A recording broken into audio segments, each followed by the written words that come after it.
ചെമ്പരത്തിപ്പൂ നല്ല ഭക്ഷണ സാധനമാണ്. ചെമ്പരത്തിപ്പൂവേ ചെല്ലു ദേവനെ നീ കണ്ടോ, അമ്പലത്തിൽ ഇന്നല്ലയോ സ്വർണരഥഘോഷം.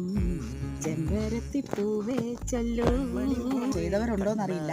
നമുക്ക് ഈ പൂവിനെ എല്ലാം ഒന്ന് തോരനാക്കിയാലോ. അപ്പൊ ഞങ്ങൾ ഇതെല്ലാം പറിച്ചോണ്ട് വന്നിട്ട് കഴുകി അതിന്റെ വെള്ളമൊക്കെ തോരൻ വെച്ചപ്പോഴായിരുന്നു. ഇങ്ങനെ നമുക്ക് പറിച്ച് മാറ്റിയെടുക്കാം. ഇനി നമ്മളിങ്ങനെ അരിഞ്ഞിടാം. പൂവിന്റെ മേലേക്ക് തന്നെ നമുക്ക് ഈ ഉള്ളിയും കൂടെ ഇങ്ങനെ അരിഞ്ഞിടാം. ഇനി നമുക്ക് ഇച്ചിരി പച്ചമുളകും അതിന്റെ കൂടെ അരിഞ്ഞിടാവേ. കരിയാപ്പിലയും കൂടെ ഒന്ന് അരിഞ്ഞിടാം കേട്ടോ. ഒരിത്തിരി എണ്ണ ഒഴിച്ചു കൊടുക്കാം. അപ്പോൾ നമ്മൾ ഇച്ചിരി കടുകിട്ട് കൊടുക്കാം. അതേ നമ്മുടെ ചെമ്പരത്തിപ്പൂ എല്ലാം അരിഞ്ഞ് വെച്ചിരിക്കുന്നത് അങ്ങ് ഇട്ട് കൊടുക്കാം. ഒന്ന് ഇളക്കാം. നമുക്കൊരിത്തിരി ഉപ്പിട്ട് കൊടുക്കാം. ഇനി ഇച്ചിരി തേങ്ങ ഇട്ട് കൊടുക്കാം. നമുക്കിതൊന്ന് മൂടി വെച്ച് കൊടുക്കാം ചെറിയ തീയിൽ. അപ്പോൾ നമുക്ക് ഈ മൂടി ഒന്ന് മാറ്റാം.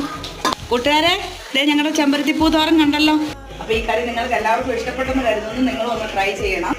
ഉറപ്പായിട്ടും 100% നല്ല ടേസ്റ്റുള്ള ഒരു തോരനാണ് കേട്ടോ.